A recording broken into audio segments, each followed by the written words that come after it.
let's go. Get in here. Get in here right now. Get in here. Hey, we got 30 minutes for the rest of our line. 30 minutes for the rest of our line. That's our bad in the first half. It ain't happening. We get the ball. I promise you one thing. We're going to hit somebody or we're taking downfield for a touchdown. I guarantee you that. Guarantee. Look at me. Look at me. Let's go. We got 30 minutes for the rest of our line. Let's go. Let's go.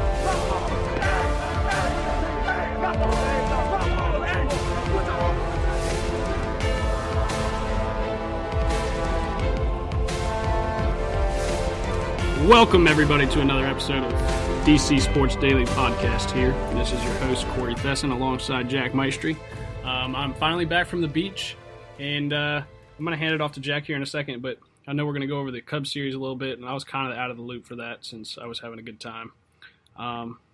Jack actually has some interesting things that he talked to Mike Rizzo about today.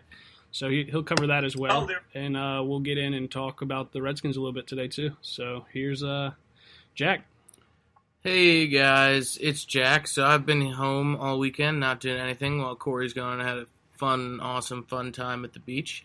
But I still got a lot done. I was actually working on the podcast, unlike somebody. But yeah, I had an interesting weekend. I watched the entire Cubs series, which was a lot of fun to watch. It's pretty impressive that not only are we so injured right now, but we also go in there and we throw none of our top three arms. Max, Strauss, Gio, none of them even touched the mound. I don't even know if any of them were even in attendance. Yeah, I think I told you. I think I told you before the series. Well, when the update came out from ESPN that they weren't going to go, I was like, "Are we just pitching in the towel for the series and not show anything from like Dusty?" But apparently, we didn't need them. Yeah, it was interesting. I mean, it was good to see Bryce play a little bit. Bryant almost, I thought he was going to hurt his ankle against us again. Yeah. He turned it running down to first base. But overall, it was a very good series. Speaking of that, the Bryant Harper thing. Oh, yeah. Can we talk about this for a second? Oh, my goodness.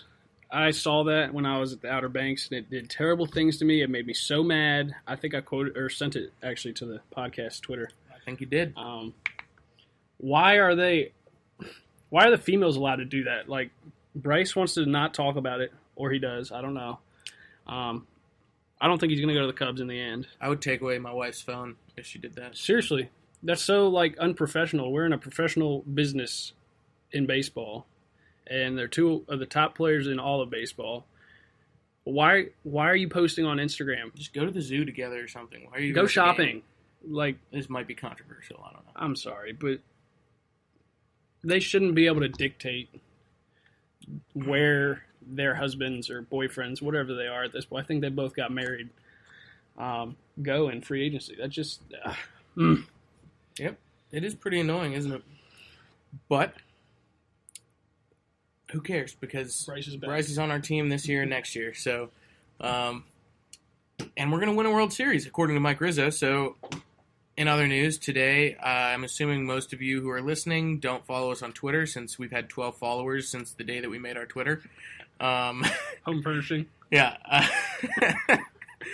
I had to block fake Steve Bannon. I saw that. His bio had Nazi sympathizer in it. I saw that. He was liking all of our tweets. So, I was like hyped that we had somebody liking all our tweets. And then I went in and I was like, Bannon. Oh gosh.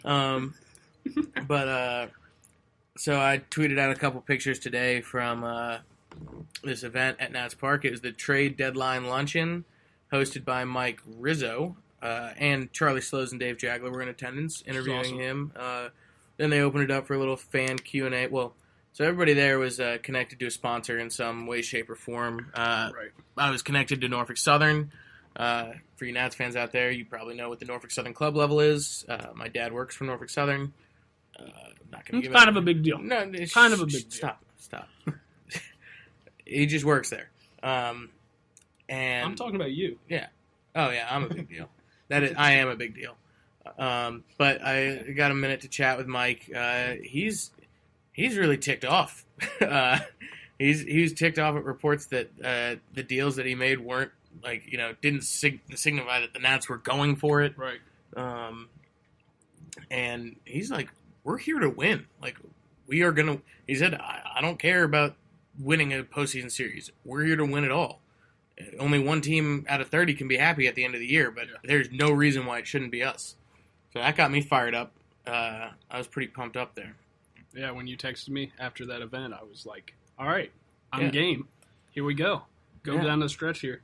And he alluded to the fact that, he typically does make like one non-waiver deadline deal. Like Kurt Suzuki was one of those August acquisitions.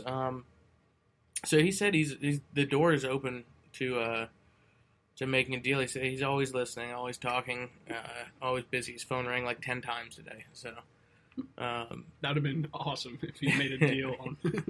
But yeah, it was a very, very, very interesting event. But yeah, other than that, I don't really know what to talk about right here. Bryce Harper, 150th home run. Bryce did hit his 150th. Crazy? The 24 and 295 days is the same as Mike Trout did it. To the day. That's weird. Really weird. It is weird. Sometimes things get weird in baseball, and that's just how it works. What? Essential? Sensual baseball. Sensual? Is that a word? Sensual means like... I know. Yes. There's a lot. If you look at baseball Twitters, that's what they commented on that situation. Weird. Anyways. I don't know what you're saying, or if you're saying what you think you're saying. But... Yes, I am. I'll show you later. But we wanted to get into the Redskins, you said? So, no, not yet. Not yet? Not yet. Redskins are dumb. But we will get into them. Let's see. Let's look at our show notes for the day. Intro. As you can tell, we really prepared for this one. No, real talk. My computer's going to die soon. But great game yesterday. Max. It was good to see Max back on the bump yesterday. I'm sure you didn't see him. Yeah, you saw him. I followed along. Uh-huh. That's good. 9Ks. I actually went to dinner last night.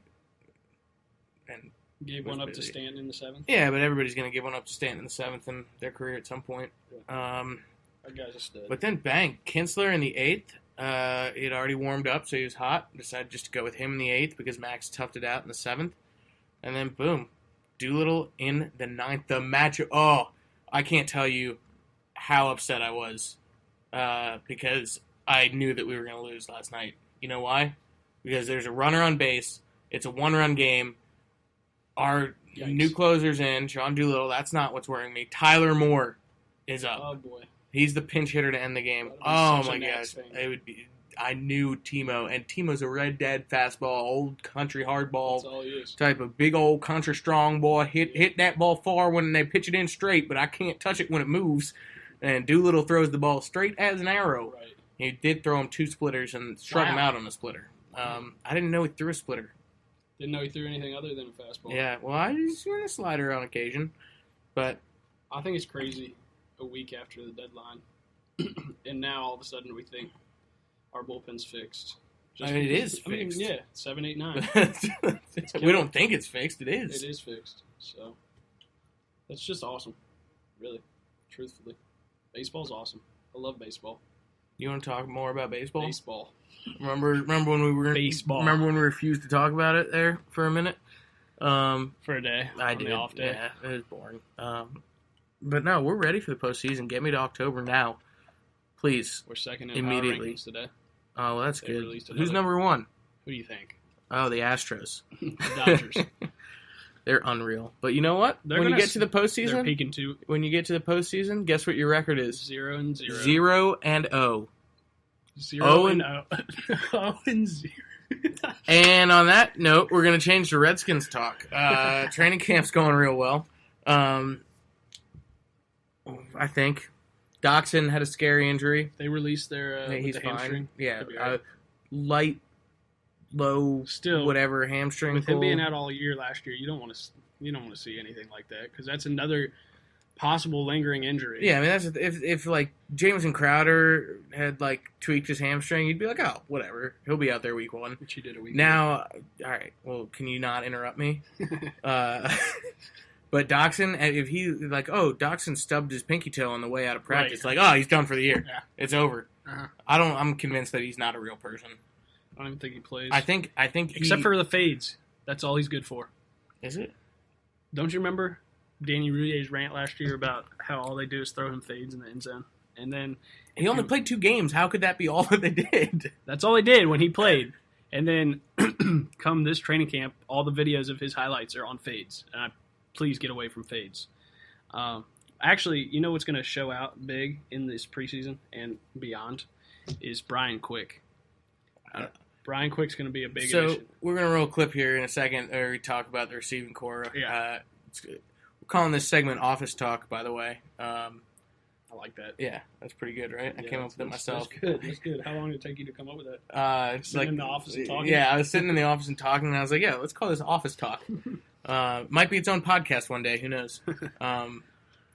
But, yeah, so during the Office Talk segment, you'll hear us talk about that. And OT, I think, says apparently Brian Quick's just been going up against scrubs in, drills because he's on, like, the 8th team and just destroying everybody. He was good with the Rams, though, so. Yeah, I mean, he's quick.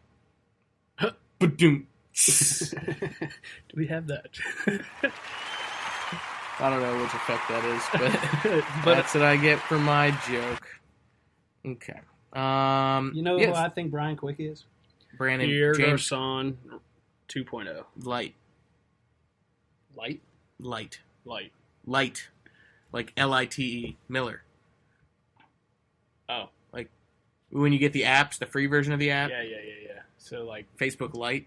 I don't think there's a. Yeah. I got you. I understand now. Yeah. Took me a second. I think he's Pierre Garçon Light. What about Mo Harris? Don't like him. Why? Because you don't know anything about him? Yeah. And you just didn't have anything to say? He's tall. He's good. He's good. He's good. He's good. He's going to be, actually, if he does anything, he'll be a red zone threat. Uh-huh. Because isn't he like 6'3"? Yeah, what about our tight end? Please, no Ryan Grant. Could we just talk about the fact that our tight ends consist of Jordan Reed, Vernon Davis, Niles Paul, and Derek Carrier? 4 first stringers in the NFL. That's insane. Yeah. Well, first, one of them's going to get cut. I wonder who. Derek Carrier. Yeah. Niles Paul's going to get hurt. Yeah, career-ending injury, which he'll come back from next year. The dude is a special teams champion, but I maybe don't play him on special teams. Yeah, just like because Lorenzo Alexander. He's actually good. Yeah, I miss Lorenzo. R.I.P. Lorenzo. No, he's still alive, playing really well with the Bills. Is he still? Yeah, but he's in Buffalo. R.I.P. Lorenzo. He was in Washington before that. So wow. Oh no, he was in Arizona actually before that. That was a gunshot. But. Yeah, so I guess we'll just go ahead and roll the Office Talk clip right about now. Let's record something. Let's talk about sports. We really football. Give me your Redskins takes. Give me your Redskins takes. Okay, what's happening? Here are my Redskins takes. Number one, Jungle Boy swag. He's gonna be good. Number one, I don't think there's any doubt in my mind, and I was listening to Drew Jim McFarlane. I was listening to Cooley and Kevin this morning. They were talking about how people were taking votes that the Redskins wide receiver core is going to be better or worse than next year. I am so sick of people telling me how good Deshaun Jackson was. He sucked. I hate it. I will always hate him. I still hate him. God, he was just so overrated. And you could never have been more wrong. No. He unified the locker room. He was a boss. My God, that was all hearsay. You made all that up. No. One of my biggest issues divide with the him locker room? was that his speed wasn't 99 in Madden. It really bothered me because on the field they'd always say nobody can run with him, and then I run a fly with him in Madden and he can't get over. Here are my issues with Deshaun Jackson. He never blocked anybody in the run game. He was a total liability. He's a gang member. I don't care about what he did off the field. He never blocked anybody. He could only run 3 routes in the route tree. Never did you see him. I do think we'll miss Pierre Garçon. I freaking loved Pierre. He would go across the middle. He would make he makes catches, any catch. Third down catches. He was great. Deshaun Jackson was good for one thing and one thing only, which but was that one thing was pretty useful. Like for the 11 games that he played, he would take more plays off than anybody else on the freaking team. He will not be missed. I think Terrell Pryor more than makes up so now let me transition into what we should really be talking about. And I think Jamison Crowder is extremely underrated.